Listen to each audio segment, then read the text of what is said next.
Hello and welcome to this video. This is the round 5 coverage of the candidates. Yeah, let's see what happened in this round. We've got Topalov playing white against Kayakin. Let's see what Topalov did in this game. We got a Queen's Indian. Probably the opening of the event at the moment. It's been played in a big number of games, and it's not something that could have been predicted easily before it. It was always clear that this is a very decent opening for black, but it was kind of out of fashion for quite a long time. Okay, we see here probably the absolute main line. Nowadays, black gets into this kind of position.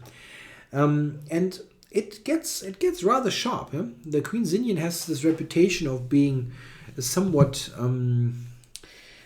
boring opening, but this is really not the case in all lines.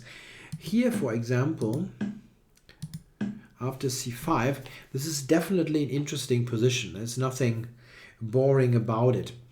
In fact, I think there is some slight risk here for black. It's quite often you see other setups here. For example, bishop to b7 and knight a6 is quite often played. But this was probably Topalov's idea. And now b4 is a move. Quite interesting. Probably this tempted Kayakin to play c5 that quickly. Yeah, white took. And now went knight to e5. Interesting idea. The knight is directly jumping into the middle of the board and opens up this diagonal for the bishop. Bishop b7, covering d5, bishop f4, and the bishop to f8. Now we see that this knight has a somewhat, unstable position. Yeah, the idea that black has here is g5. And it's quite funny to see how Topalov reacts to it. He doesn't. Plays rook to b2. Yeah, the thing is, b5 is a very, very risky business for black. Probably not a good one. After g5, white can take on f7. King takes, bishop g5. And this is a very, very dangerous position for black. Yeah, the pawn on d5 is as good as lost. And the black king is out in the open and will probably never be safe again, as there's simply no pawns. So not a good idea for black. He played bishop to d6. And now we come to to be honest, only really interesting moment of this game. And it's for me very surprising that Topalov, after his very bad start, he absolutely has to win a game if he wants to make a difference in this event. And I simply am surprised that he does not now play knight takes f7. This is a playable move, and it leads to some pretty weird complications. But I mean, do you want to beat the leader of the event or not? This is the simple question. Yeah. So why not knight f7? Okay, first of all, what is the point? Yeah, we should look at it. But let's say king takes, and now knight d5 is the idea. Yeah, and it's all about the pressure here on that long diagonal. How is black supposed to react now? It's not so easy. He cannot take here. This is the first thing. Check. This is all checks. So this is check. Check. Yeah, and white wins the house. Huh? Oh, sorry, this house. That's not possible. What can black do? He can take on f4. This is definitely a possibility. It's a lot better than taking on d5. But still, after knight f6, I think white should be better. Yeah, queen takes, rook takes d1. And now, yeah, there's quite a lot of things hanging. So rook e7 is the best move. It looks a bit strange, but it is the best one. And after knight d5, white here is also having the more comfortable position. Yeah, it's a pretty strong double attack. And yeah, it continues probably with bishop to e5, knight e7, bishop g2. It's very wild, yeah. Of course it's wild, but I mean, what's the Pavlov idea here? He wants to do something, and he is the kind of player to go for some crazy complications. Yeah, anyway, black also has this move. That was also a possibility. Here, queen d3 is interesting. Attacking this knight. Like bishop takes, bishop e4 is one idea. And again, after something like this, white has very interesting compensation here and probably a good position. It's not totally clear, but it's just weird that he doesn't go for it, because I mean, he definitely considers the move. It's not rocket science to see that this is a possibility, and it's surprising that Topalov doesn't go for that. Okay, he went to d3, and now this moment is over. It was just a one-time moment possible, and now everything is okay for black. Yeah, black is pretty well centralized, and it's not that the next part of the game is so uninteresting, but black is in general active enough here. That g5 business, it's a bit double-edged, of course, what Karjakin did, but the point was that when he played g5, there only was this square for the knight, and it looks pretty bad there. f4 is very logical to get this back into the game, but here black, I think, is reasonably solid. His pawn structure is bad, but he is active, all pieces play, so maybe white had a little something, but it didn't feel like it should amount to much. And in the game,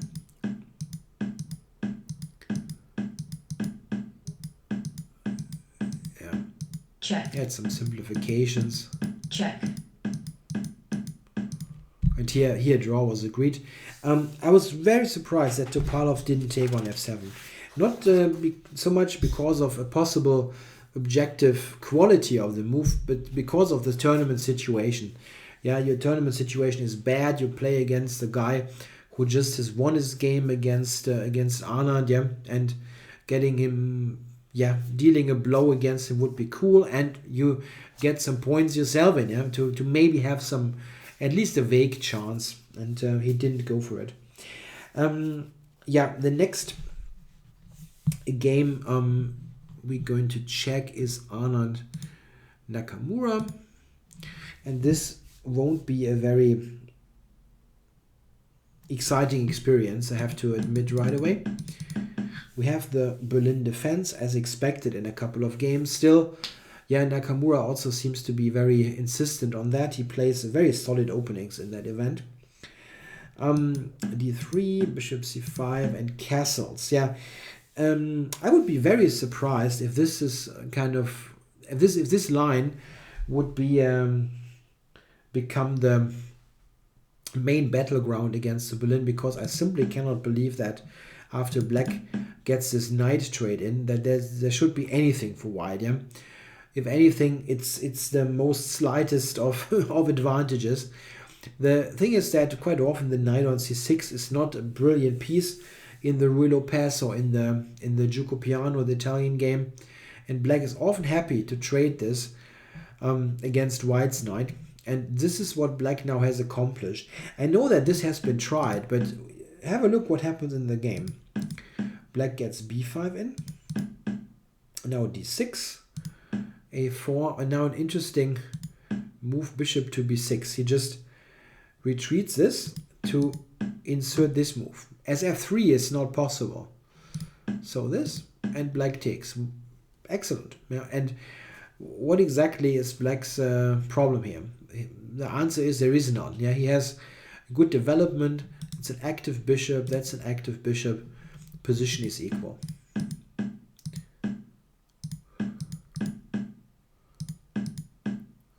Arland tries a little bit, yeah, trying to at the end prove that black has a slightly worse pawn structure, which maybe technically is true, but it just, yeah, just too little things to go for. I traded a couple of things at here. It was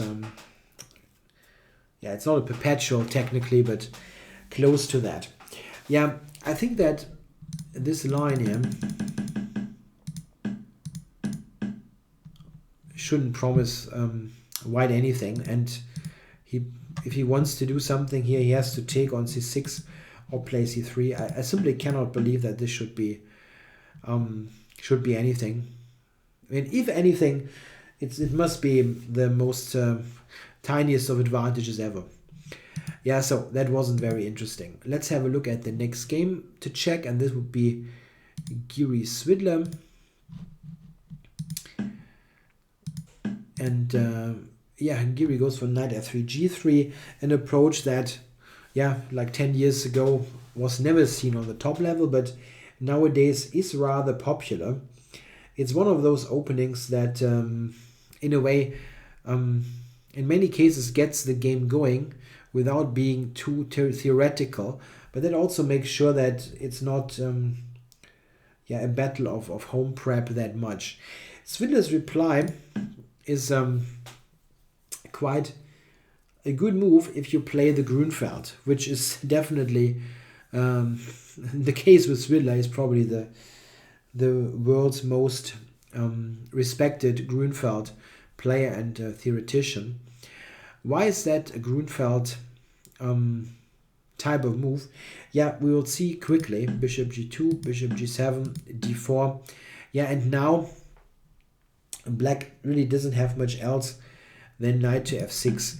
In fact, I had this position once with black, and I tried to be creative and played knight to h6 and then knight to f5, but it turned out to be a pretty bad idea. It's just not a very good move, I think. Yeah, knight f6 is better. And now we get a Grunfeld after white plays the move c4. Get a fianchetto Grunfeld. Let me explain a little bit about this move order, because I think it's a very viable, interesting line for black. Why is that? The thing is, white doesn't have that many alternatives here.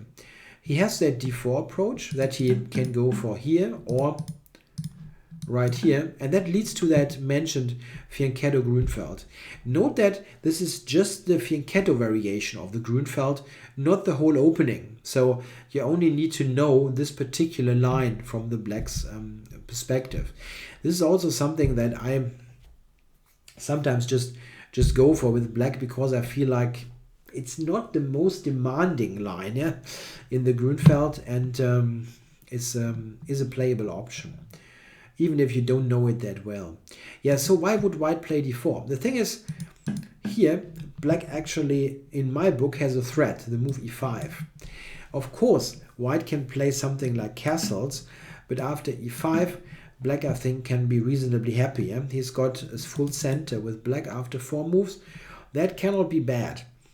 The normal way this proceeds is something with d3, and black goes knight e7. Let's say e4, knight c6. It's a reversed fianchetto variation against the Pirz defense now. Funny transpositions. Nothing that black is particularly afraid of. So most white players perceive e5 as a threat, so they play d4. The alternative is to play c4 in this particular moment. Here black has an interesting choice. He can play d4. This is the most ambitious move, trying to gain space. This is something that I played a couple of times in tournament chess, especially when I wanted to go for a win with black. It's trying to build up e5, knight e7, some kind of reversed Benoni. Yeah? Or if white goes b4, it can be some kind of reversed, yeah, declined Benko, whatever. At least it's interesting. Or black can play e6, which is also interesting. It looks a bit funky to combine e6 and g6, but it's doable. It's also a sharper move. Or, and this is the best move, objectively speaking, black can take. And here, white will get the pawn back, for example, with the check. Now e5. Yeah, and this is a position a line where black is totally fine. Yeah, he's going knight e7, castles, and very often will use the d4 square. This is also a position that you can compare again with something. This is something that looks like the fianchetto variation against the dragon Sicilian with reversed colors. Yeah, this has been played, yeah, in the World Championship match, Carlsen Arnold in 2013. The 13 match it was, the first match. This is a pretty good repertoire against knight f3, g3. It helps if you know the Grunfeld, as it happens in this game. So this was mostly about the opening. What I know, because it's a field of, or part of opening theory that I actually do know from both colors. Okay, c4, c6, queen to b3, castles, castles. And now Swindler goes for a modern way to play against the queen b3 line. Yeah, back in the old days, they played queen b6 and things like that, which is, I mean, still a line, but it's not very interesting. The move a5 is a lot more dynamic and played here by Swindler. Takes a4, queen d1 and back. Yeah, it's funny, né? It looks like a position where white has given away two moves here with queen b3 and back, and now it's black's now it's white's move, and black has gained those moves, just a5 and a4. Yeah, is it beneficial? Hard to say, but it doesn't seem to be a big problem. Knight c3 was played, and here knight e4. Yeah, an interesting but quite typical move. There also have been games with queen a5 here. That also doesn't seem to be that bad. The queen sometimes can go back to a6, for example. Yeah, knight e4.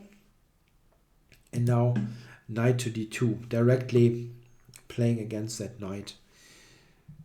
Yeah, knight c3 takes, and queen a5. Queen c2.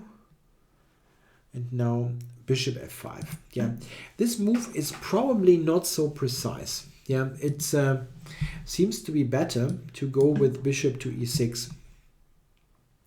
After bishop f5, there was e4 played. If white now goes with e4, then the move rook c8 is good. Yeah, directly attacking this and this. Yeah, e4 is actually wrong here. So after bishop e6, white would have to play something else. And it's not so clear what he's going to do. I mean, he can play, let's say, rook to b1, but again, rook c8. So what is his move? Oops, I'm sorry. After bishop e6. Yeah, the computer suggests something very, very uninteresting. The move knight to f3.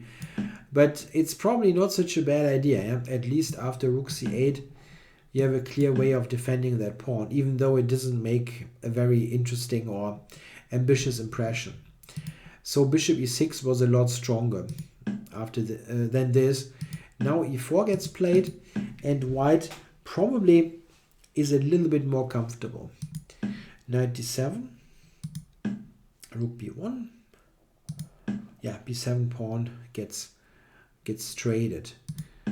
Queen e2 gets covered, I'm sorry. Note that white cannot play some flashy tactic here, yeah, like this and check. Yeah, because at the end there's also a queen hanging here on the white side. Yeah, queen e2 looks far more logical than giving away all the pieces. Rook e8, bishop e3. They both get their pieces into the game, and rook b8. Yeah, it looks like white should have some small advantage with the pressure on the b pawn, on the b file. But on the other hand, the black gets in here rook b4, gets in e5. It also shouldn't be too terrible for him. Yeah, the move rook c4 was now played by Giri. It seems that d5 was a bit more interesting.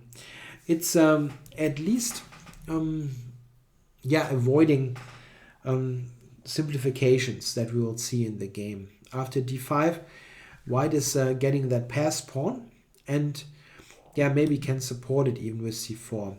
Yeah, the engines give us the best line for black the capture, and then knight c5.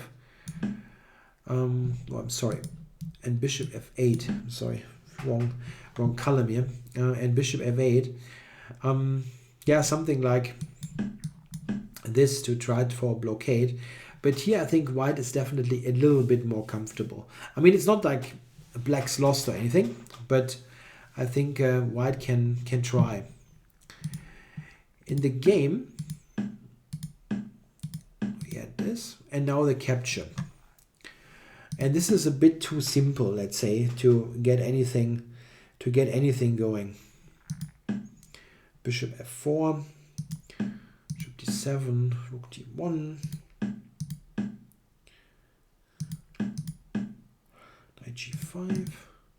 And here game ended in a draw. I didn't quite understand why, actually, because if I'm not mistaken, they cannot draw before move 30. And this wasn't a repetition. Maybe I'm wrong. I think I heard this somewhere in the broadcast, but maybe that was a misinformation and there is in fact no anti-draw rule. Sorry if I'm wrong there, but I mean, this game points towards not being an anti-draw rule, but still, I think I heard it somewhere. Okay, a draw here. So not so many interesting games up to this point in this round, but we had a really interesting game. The game Aronian with white against Caruana. Let's see. Another Queen's Indian. No, the Benoni. Yeah, that's a very rare opening on the very top level. But Caruana goes for it. Quite interesting. Yeah, he definitely wants to sharpen it up. And that's good news for the spectator. That gets to be an interesting game. Yeah, d5 played by Aronian, of course. Not that this is the only move, but it's the only move that really picks up the gauntlet. d6, knight c3, and we get this starting position where white chooses a line. Many lines possible. Aronian has played bishop f4, for example, in the past, but also the classical line here with e4. Yeah, bishop g7, and now a bit surprisingly he goes for bishop to e2. This is not very common nowadays. It's much more common to play with h3, castles, and bishop d3, the so-called MML, modern main line. But I don't think that bishop e2 is, there's nothing wrong with it, is what I'm trying to say. It's just out of fashion. Castles, and now rook e8 by Caruana. This is the sharpest move, actually. Black, in many cases, goes for something like this: a6, a4, and bishop g4. This has a very decent theoretical reputation, this line. Black's idea is to trade off this bishop and then play mostly on the dark squares. This is also why many white players, for example, yours truly, likes to play a quick knight d2. For example, I sometimes play this line to avoid any bishop g4 business, and now play like this. The position in the game actually could be reached by that, but I avoid the bishop g4 ideas. Yeah, but Caruana is not going for that. He plays rook e8, attacking this pawn, knight d2, and now knight b d7. Black has a choice. He can also play knight to a6, which has an entirely different idea. Here Black tries to play the knight to c7 in order to support the queenside advance. Typical way to continue is now something like this: f3, knight back, a4, and then knight c4. Yeah, leads to interesting strategic battle. But strategic means in a dynamic way. Yeah? There are many different ideas and contradictory ideas for both sides. This is played, however, of course, all well known. And now Aronian goes for queen c2. Very classical move, known from back in the 70s. For example, this is the famous position where Fischer played knight h5 against Spassky in the famous Reykjavik match. This whole plan with knight h5 was revolutionary at the time. Nowadays, it's not not so much of a surprise, the general idea. However, I think in this particular position it is viewed with some suspicion nowadays. I'm not mistaken, I didn't look that up, maybe I should have done that, but I think that this kind of idea, intending rook here and knight d1 and rook over, knight e3, this kind of idea turned out to be quite promising for white. In any case, Caruana went knight e5. And now a somewhat unconventional move by Aronian, the move b3. It makes perfect sense, yeah. The bishop on b2 is just a somewhat rare guest in the modern Benoni. One reason for that is that often you'd like to have the bishop somewhere here to cover important dark squares, but still it makes quite some sense. An interesting move now by Caruana. He plays bishop to g4. That's a move that I really felt was quite surprising. Normal conventional move, even though it looks kind of funny maybe, is g5 to support this knight against possible f4 that has been played in a number of classical games. Why did this surprise me? The thing is, it looks a little bit weird because isn't f3 a move that can be on white's agenda anyway? Yeah, that's true. But, well, sorry, that was played. f3 and bishop back. The issue is a bit that now white somehow doesn't have a very, very good move. Yeah, first of all, really bad is f4. After knight eg4, white's position is already lost. I know it sounds drastic, but it is really what it is. This is a big threat, and there's also knight takes e4 sometimes. So let's say knight c4, knight e4. Yeah, just believe me, this is absolutely terrible for white. So f4 is not possible. So what do you play? If you play bishop b2, for example, then knight h5 becomes interesting. Doesn't look good. Yeah, you want to move the knight, maybe here. It also doesn't look good. Yeah, again, lots of possibilities. Yeah, somehow f3 is not. Yeah, it's not so useful. So white just took it, and this is some achievement for black usually to get this bishop traded. The light squared bishop is often a problem piece in the Benoni for black. Simply, if you look back here, it doesn't have any good squares. Yeah, those are covered. g4 rarely makes sense. Here it does. And d7 is a typical square for knights. So a good achievement here for Caruana that he got this traded. Bishop b2 and now a6, initiating that typical play. Yeah, Aronian is also out for something sharp. f4. Back. And knight c4. Yeah, he has built up this great center. And after this is a typical case where white is in this kind of now or never situation. If he now waits and plays some lame move, then black will definitely be okay. So what is a lame move here? It's not so easy actually to play one. Let's say a4, yeah, to prevent any b-pawn business. Yeah, black has a couple of options, but for example, he could give this check. Check. And play something like this. And like here, there's some pressure. And also the bishop is on d4, which is not bad at all. The thing is, you have to compare this with the attacking idea we see in the game.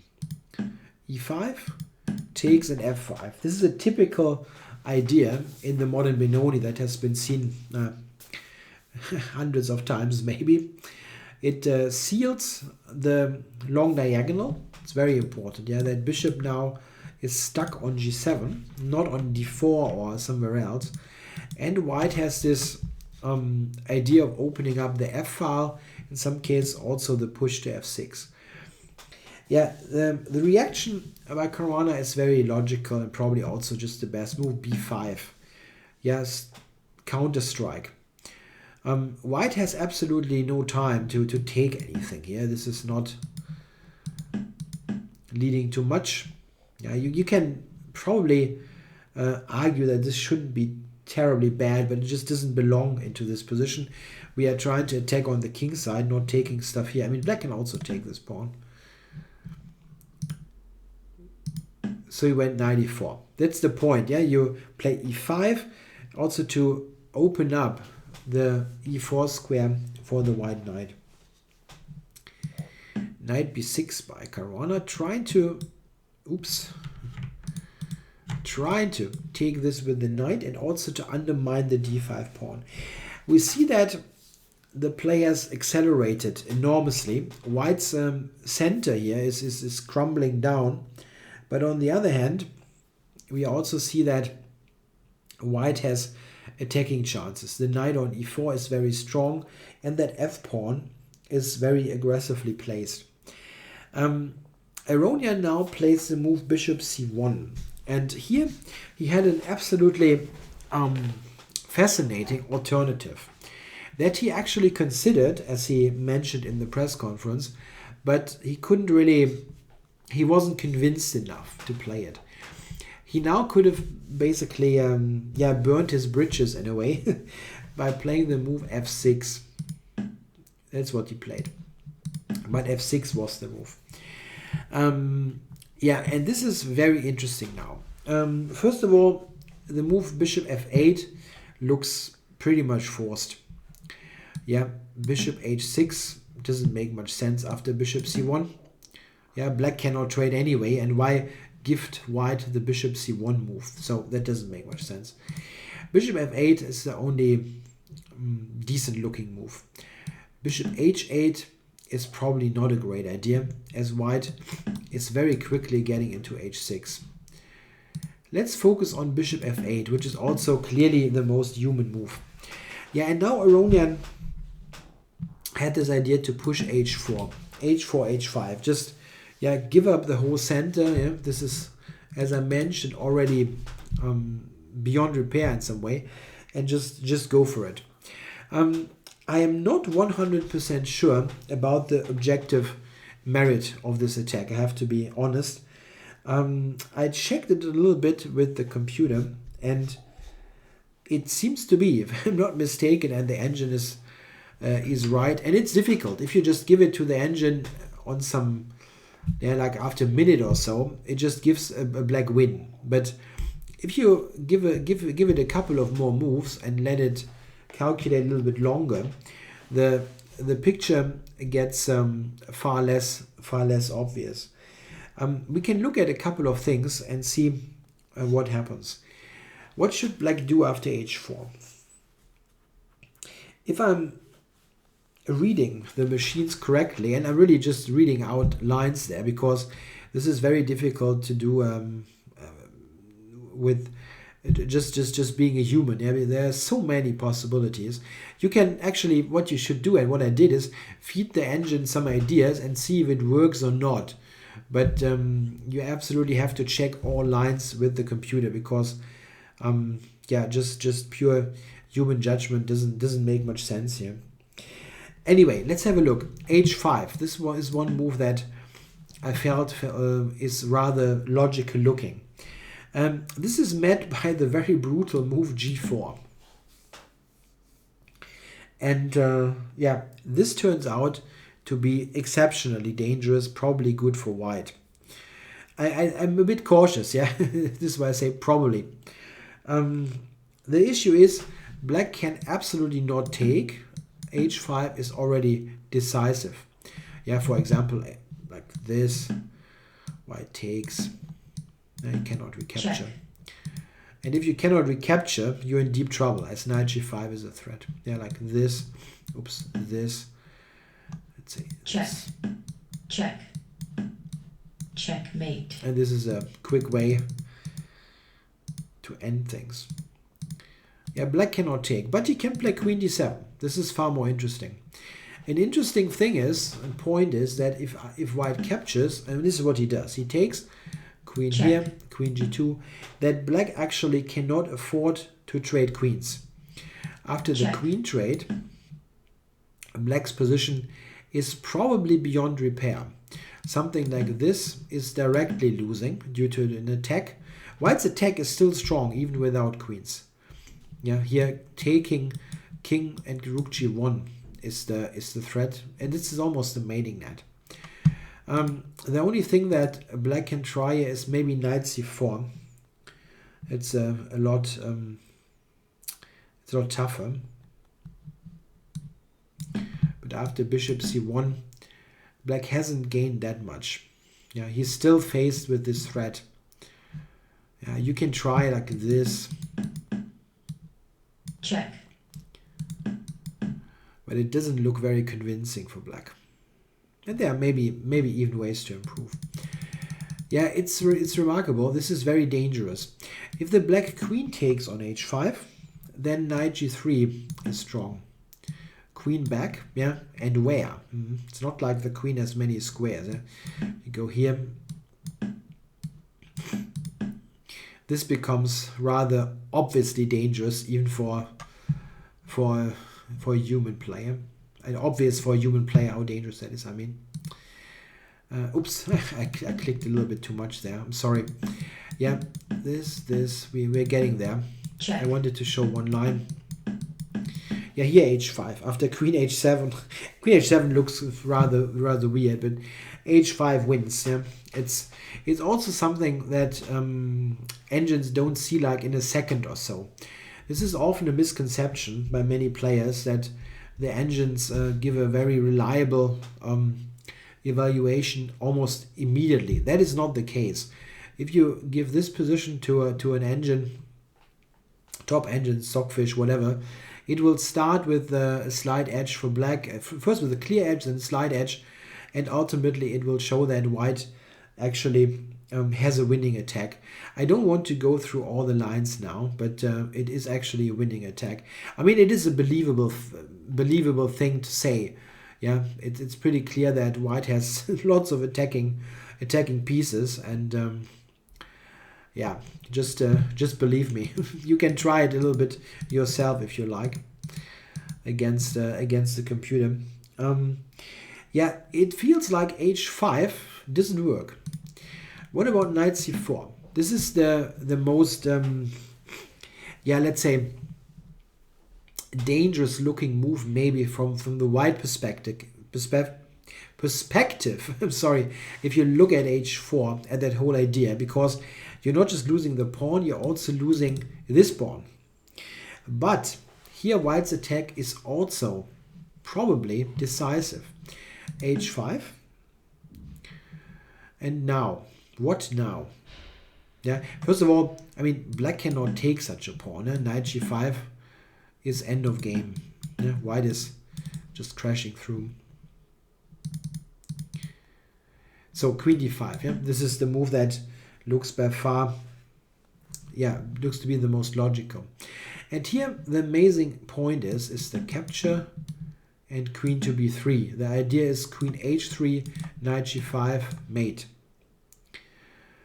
And this is very, very serious business. Yeah, black has to cover that. And now the amazing point is that queen g3 is winning. Idea being to go here and here, or in general go on the h file. The funny thing is, if black takes now, the key move is this. It looks a very strange move, but it is very strong. If you go to h4 instead, then black can actually hold on, because knight g5 doesn't work. Check.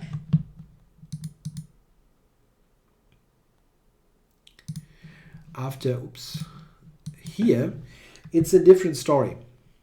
Yeah, knight here, knight g5, check, king h1, and end of game. Yeah. Check.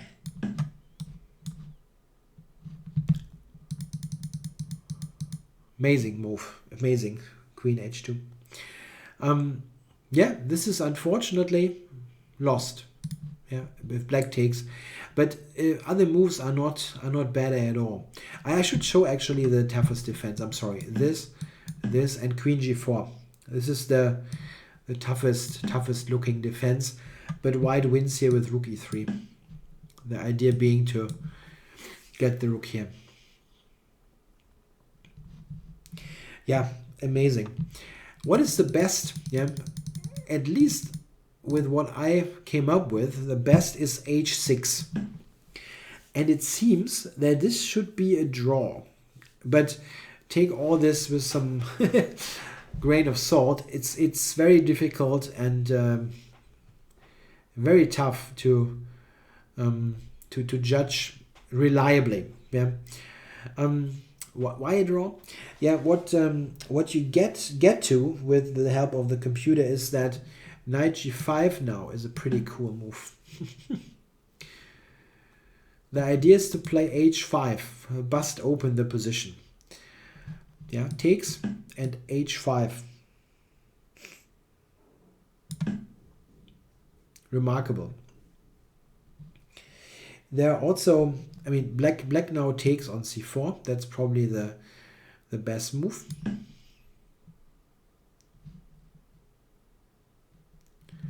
And white takes on g6.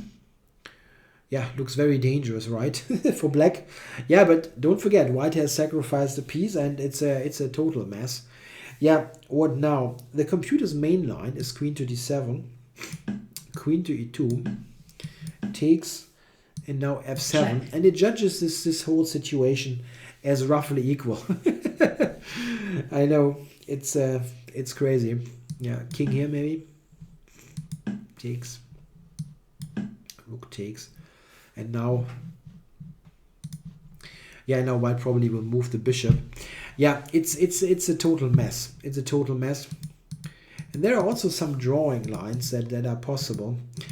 It's very difficult. It's very difficult to, even after having used the computer extensively, to completely figure out what this is.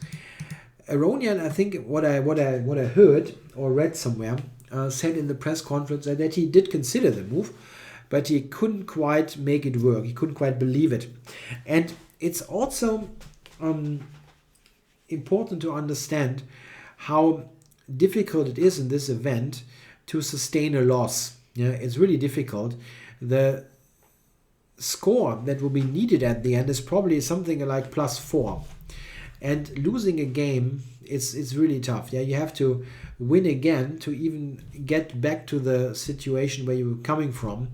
And losing is really, really tough. And I understand that they tend to be on the side of caution more often than not. Yeah, what did Aronian do? He played bishop c1. The idea of this move is to use the bishop over on that diagonal. After knight takes, I mean, note that this looks super aggressive. Yeah, he's sacrificed another pawn. But the issue is after a d6 now that black now takes on f5. And he probably, I mean, he doesn't have to. Yeah, he can play maybe something like queen to d7. But this is the most logical move probably.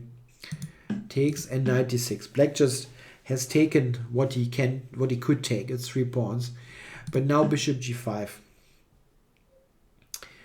Yeah, and now queen is attacked and doesn't have that many options. If you go, let's say, to d7, yeah, then white checks. Check. And this position is something that a human player with limited time probably does not want to see on the board with black. Note that Caruana is on 50% in this situation. If he risks to go into this position and loses, it will be very difficult for him to actually get into this event in the first place. yeah, or get into this event, maybe a wrong expression, but like getting a chance, yeah. So I understand that's a very difficult decision, and it's something that, I mean, you can argue that you have to risk something, yeah, at one point, but it looks very dangerous to play this position with black. Computers like like black, but this is not really something that is so relevant for the human perspective there. He played queen to a5, bishop back to d2, and yeah, what's black supposed to do? Have to go back, right? Bishop g5. Yeah, you know probably what's coming if you don't know the game in the first place. They repeated moves here. Yeah, it's a bit of a shame in a way that the game ends here, but it's still not an illogical end to the game. I think that this is something where psychology really plays a role. Caruana certainly, at least briefly, considered to avoid the draw, like queen to d7 or maybe queen c7, but it is super risky. It's really super risky, and if you have little time, don't trust the clocks here, please. They are not accurate. If you have little time, limited time, it's not a, let's say, correspondence game where you can let a computer run for 2 days, then it's super difficult to defend this with black. And Aronian now, he had to do this. Now he had to go for the repetition. He's 3 pawns down, and he has no sensible way of avoiding this. So he kind of upped the ante up to a point where he couldn't really do anything else. His spot maybe to strike was that f6 move. Yeah, but this is something where I would be very interested to learn what people come up with if they use the computer for like a day or a couple of hours. Yeah, I had limited time now to try to figure it out, and I couldn't completely come to a conclusion that is very, very convincing. Yeah, I think that h6 is probably best, but it's very difficult. I mean, h6 after this, I think it's pretty clear that knight c4 and h5 leads to big trouble or to a loss. And this is saying a lot about the position. Yeah, if knight c4 is losing. So an interesting game. Still a draw, but an interesting game between Aronian and Caruana. Yeah, I hope you liked this video for round 5.